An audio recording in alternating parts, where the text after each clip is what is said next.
Hello everybody. सो ड्रामे की starting में देखते हैं वेनव्यू को, जो कि राशि से मिलने आया होता है। राशि से पूछती है कि वो यहाँ क्या कर रहा है, तो वेनव्यू से कहता है कि उन दोनों ने एक दूसरे से प्रॉमिस किया था कि वो दोनों एक दूसरे से शादी करेंगे, और अभी वो किसी और से उसे शादी करते हुए कैसा देख सकता है, और इसीलिए वो उसे अपने साथ लेने आया है। तभी हमारे मेल लीड की आँख खुल जाती है और पता चलता है कि वो ये सब कुछ सपना देख रहा था और रियल में उसका नाम येनचेन है। वहीं पर उसका असिस्टेंट आता बताता है कि लोगों को साइनिंग सेरेमनी में जाना है, तो उसे जल्दी ही तैयार होना चाहिए। और उसका असिस्टेंट शिया ये सब बताते हुए बैठने जा रहा होता है। येनचेन उसे तुरंत ही रोकता है, ये कहते हुए कि उसके कपड़ों पे बहुत सारी बैक्टीरियाज है, और इससे पता चलता है कि येनचेन को ओसीटीज है और उसे साफ सुथरा रहना बहुत ही ज़्यादा पसंद है। शिया येनचेन को कहता है कि उसकी इस पर्सनालिटी को देख के उसे डाउट है कि उसे फ्यूचर में कोई लड़की झेल भी पाएगी, बट एनीवे वो उसे बता रहा है कि वो और मुयू नीचे उसका वेट कर रहे हैं। नेक्स्ट सीन में देखते हैं हमारे फीमेल लीड को, जिसका नाम है युनशिन, और वो बहुत मस्त में कार चला रही होती है, बट पता चलता है कि वो तो सिर्फ एक डेजिग्नेटेड ड्राइवर है। और फिर उसे अपनी फ्रेंड का कॉल आता है और वो बताती है कि उसने अपने पिछले क्लाइंट के पास एक एक्स्ट्रा फ्लावर बकेट छोड़ दिया है और अभी यहाँ सेरेमनी स्टार्ट होने वाली है, उसे उसकी ज़रूरत है। युनशिन उसे कहती है कि वो ज़रा भी टेंशन ना ले, वो जल्दी जाके 20 मिनट के अंदर ही वो लेके आती है।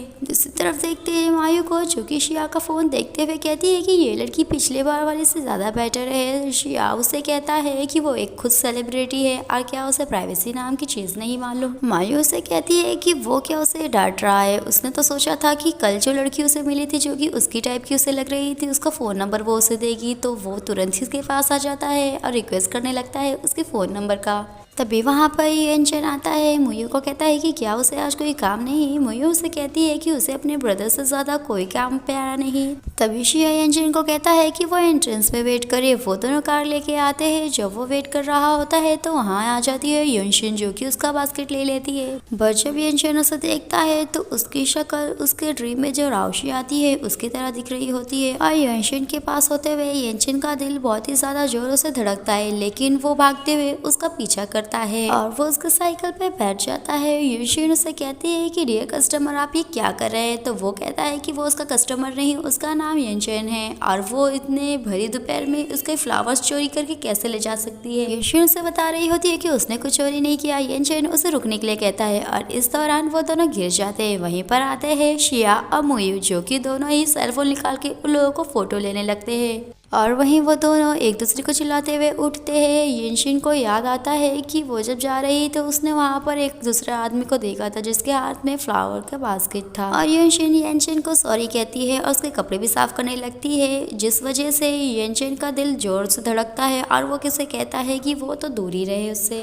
और जब येनचेन जा रहा होता है तो युनशिन उससे कहती है कि क्या वो अपने फ्लावर्स नहीं लेके जा रहा, तो उसका जवाब वो देता है कि वो कचरे को कलेक्ट नहीं करता है, जिससे वो थोड़ा हैरान होती है, गुस्सा भी आता है और कहती है कि अगर उसे ज़रूरत नहीं तो वो ही लेके चले जाएगी। इसके बाद येनचेन उस जगह पे पहुंचता है जहाँ उसे जाना है, और वहीं पर उसका दिल जोरों से धड़कने लगता है, तो वो यहाँ वहाँ देखता है कि कहीं वो लड़की तो नहीं, मतलब कि युनशिन। बट युनशिन उसे वहाँ पर नहीं दिखती है, लेकिन उसका दिल गलत नहीं था, क्योंकि युनशिन वहाँ पर अपनी फ्रेंड को वो बास्केट देती है और उसके बारे में बताती है जो कुछ हुआ है। तो उसकी फ्रेंड होशी उसे कहती है कि उस शख्स से टकराना उसके लिए अच्छा होगा, उसके लिए बैड लक आएगा या गुड लक, ये तो देखना होगा। वहीं देखते हैं येनशिन को, तो उसके साथ एक मिस्टर फैंग बात करते हैं और अपनी डॉटर को उसके साथ इंट्रोड्यूस कर रहे होते हैं। जब वो हैंडशेक करने के लिए उसे कहती है तो वो थोड़ा सा रुका होता है, और वही रेस्क्यू करने उसे आ जाती है मिस लिन, और वो मिस्टर फैंग से कहती है कि क्या वो 2 मिनट के लिए येनचेन से बात कर ले। येनचेन उसे थैंक यू कहता है अभी अभी उसे बचाने के लिए। मिस लिन येनचेन से कुछ कहना चाह रही होती है, बट वहीं पर शिया आता है और मिस लिन से बात करने लगता है और कहता है कि उनकी मैगजीन बहुत ही ज़्यादा अच्छी चल रही है और इंटरव्यू भी बहुत अच्छे हो रहे हैं। मिस लिन अपनी तारीफ के लिए उसे थैंक यू कहती है और येनचेन को देखते हुए कहती है कि क्या शायद इस बार उसे मौका मिलेगा येनचेन का इंटरव्यू लेने का। येनचेन मिस लिन को कहता है कि वो उसे अप्रिशिएट करता है, लेकिन उसे तो मालूम ही होगा कि वो कभी भी इंटरव्यू नहीं देता है, और ये कहते हुए वो चले जाता है। शिया उसे दिलासा देता है कि वो उससे बात करेगा। इसके बाद येनशिन होशी की बात सुन रही होती है। वो इतनी बिजी होती है कि उसका पैर टकरा जाता है, जिस वजह से वो गिरने वाली होती है, बट लकीली उसे येनचेन पकड़ लेता है। लेकिन वो एक दूसरे को देख के चिल्लाते हैं कि वो दोनों आखिर वापस से क्यों। और फिर यनशिन का दिल जोरों से धड़कता है और वो यनशिन को नीचे गिरा देता है। यनशिन उससे चिल्लाने लगती है कि क्या वो जो कुछ भी अभी रोड पे हुआ उसका उससे बदला ले रहा है। तभी शिया देखता है यनशिन के हाथ पे कट लगा होता है और उससे देखते हुए वो कहता है कि बैक्टीरिया तो हर 20 सेकेंड में बढ़ते रहते हैं और अभी तो 1 मिनट हो गया है, कोई बैंडेज ला के दे उसे हाथ पे लगाने के लिए।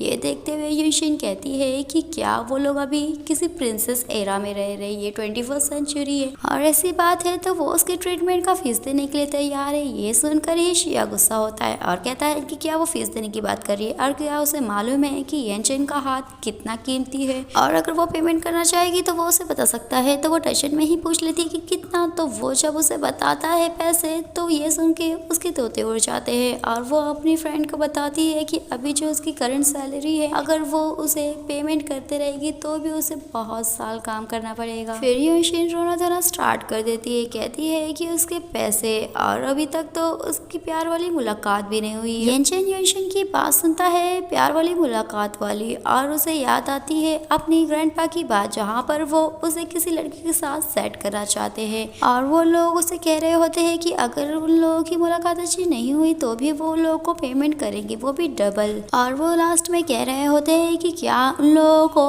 उस पेंटिंग वाली फेरी जैसा दिखना ही जरूरी है और उनका मतलब था राउशी से। और यनशिन ये सारी बातें सोचकर यनशिन को कहता है कि उसे भरपाई करने की जरूरत नहीं, बट वो उसे एक एडवाइस देना चाहता है और कहता है कि पैसा कमाना बहुत ही मुश्किल है बट उससे भी मुश्किल है किसी को चकमा देना। और वो उसे कहते चाहता है कि वो अपना ओरिजिनल फेस रखे। ओरिजिनल फेस वाली बात सुनकर यनशिन हैरान होती कि वो कहना क्या चाहता था। तभी उसकी फ्रेंड उसे बताती है कि एक बात तो अच्छी हुई ना कि उसे उतने पैसे नहीं देने होंगे। इसके बाद डॉक्टर यनशिन से कह रही होती है कि क्या उसका मतलब ये है कि उसने उस लड़की को देखा जो कि उसके ड्रीम में आती है और हूबहू उन लोगों के पूर्वज ने जो स्टैचू बनाया उस जैसे दिखती है। यनशिन हाँ कहता है और बताता है कि यह अजीब बात है, लेकिन जब भी वो उसे देखता है डेंजर में तो उसकी बॉडी आउट ऑफ कंट्रोल हो जाती है और जब तक वो होश में आता है तो वो उसके सामने खड़ा होता है। डॉक्टर उसे कहती है कि क्या वो अपनी किस्मत को कंट्रोल करना चाहता है क्योंकि वो उसे डेस्टिनी से मिला था। तो वो कहता है कि ये डेस्टिनी नहीं है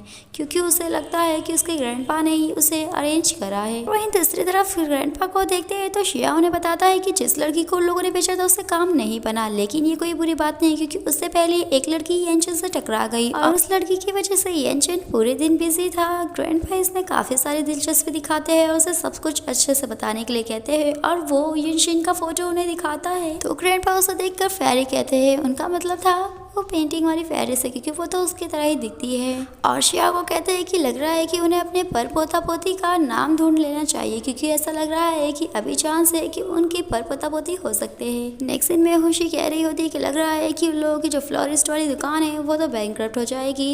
यनशिन कहती है कि इतना सारा पैसा कमाने के लिए लोगों को कितना मेहनत करनी पड़ी थी, अब वो लोग क्या करेंगे। तभी वहाँ पर बेबिन आता है और कहता है कि वो लोगों की मदद कर सकता है और अपने आप को इंट्रोड्यूस करता है कि उसका नाम बेबिन है और वो गू कंपनी के लिए काम करता है, मतलब यनशिन की कंपनी के लिए, और उसकी कंपनी को बहुत सारे प्लांट्स और फ्लावर्स की ज़रूरत है। तभी यनशिन उसके पास आती है और कहती है कि उसे देख के ही लगा था कि वो बहुत ही ज़्यादा अच्छा इंसान है। उसी वक्त बेबिन को कॉल आता है और उसे काम के सिलसिले में कहीं पर बुलाया जाता है। वो कहता है कि उसे मिस्टर गू मतलब यनशिन को अभी पिकअप करना है कंपनी से। तो उसे कहा जाता है कि यनशिन के लिए डेजिग्नेटेड ड्राइवर ढूंढे। और ये बात सुनकर यनशिन बेबिन से कहती है कि क्या वो डेजिग्नेटेड ड्राइवर ढूंढ रहा है तो उसका काम पूरा हो गया क्योंकि वो तो एक डेजिग्नेटेड ड्राइवर ही है, वो उसकी हेल्प करेगी। नेक्स्ट मोमेंट में यनशिन कार में होती है और कार को देखते हुए कहती है कि इतनी अच्छी कार उसके पास कब आएगी। और वहीं पर आता है यनशिन और उसे देखते हुए कहता है कि वो यहाँ कैसे। यनशिन उससे कहती है कि मिस्टर बेबिन ने उसे यहाँ पर अरेंज किया है उसे ड्रॉप करने के लिए। यनशिन को वो कहता है कि ये तो सब उसका बहाना है उसके पास आने के लिए। ये सुनकर यनशिन उसके ऊपर भड़कती है और उसे कहती है कि वो अपने आप को कुछ ज्यादा ही समझ रहा है और लास्ट टाइम उसने कहा था कि उसने एक प्लास्टिक सर्जरी कराई है ताकि वो उससे मिल सके। तो वो उसे बता रही कि वो सब कुछ उसकी गलत फहमी है, वो उससे मिलने के लिए ऐसा कुछ नहीं करेगी और पहली बात पे वो उसे मिलना ही क्यों चाहेगी। और ये सब बातें वो इसीलिए सोच रहा है क्योंकि उसके पास कुछ ज्यादा ही फ्री टाइम है। फिर यनशिन कार चला रही होती है और पीछे देखती है यनशिन को जो कि काफी सेफली हैंडल वैंडल पकड़ के बैठा होता है। तो उसका दिमाग चलता है और वो अचानक से ही ब्रेक मारती है उसे डराने के लिए और यनशिन थोड़ा सा डर जाता है। ये देख के यनशिन को काफी मजा आता है और वो सोचती है कि ये अभी भी किसी बच्चे से कम नहीं। इसके बाद यनशिन कार को पार्क करती है और उसकी नज़र टिक जाती है वहाँ पर खड़ी बाकी अच्छी गाड़ियों पर, जिस वजह से यनशिन का पैर स्पीड ब्रेकर से टकरा जाता है और वो आगे खड़े यनशिन पे गिरती है। वो उसे पकड़ता है और पूछता है कि क्या वो ठीक है, तो वो तुरंत ही उसे धक्का दे देती है। यनशिन उसे कहता है कि उसका दिमाग तो ठिकाने, उसने उसे धक्का क्यों दिया। यनशिन उसे कहती है कि वो एक रिएक्शन था और वो तो समझ ही सकता है, और यनशिन को उसकी कार की देती है। यनशिन कार की लेके चले जाता है, तब जाके उसे याद आता है कि उसका जो साइकिल है वो तो कार में ही रह गया। वो उसे आवाज देती है बट वो कहाँ से सुनेगा, लेकिन फिर भी वो जोर जोर से चिल्ला के उसे आवाजें दे रही होती है। तभी वहाँ पर एक अंकल आते हैं जिनका नाम डू है। अब वो बताते हैं कि उन्होंने उसकी बात सुनी है, लेकिन कार की तो यनशिन अपने कमरे में ले गया। यनशिन उन्हें कार की लाने के लिए कहती है, तो वो कहते हैं कि वो खुद ही जाए और यनशिन से ले